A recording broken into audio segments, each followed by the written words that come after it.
Hi, my name's John Sansoterra. We had a sales rep come down from BlastOne and he brought us a MistBlaster. We actually ordered aggregate from the guy and he put one of these on the truck. So he comes down and we were using the EcoQuip and we're having some difficulty. And we thought we'd get this guy out of here, the salesman out of here, and we said, let's just try his machine and get him on his way. We used the MistBlaster and we've never went back to the EcoQuip again.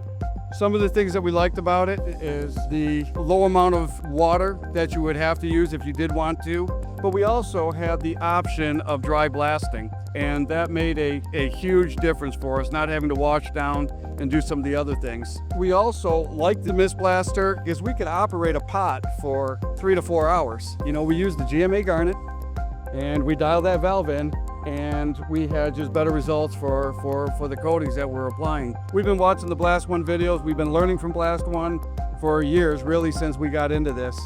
And it's been just a great help.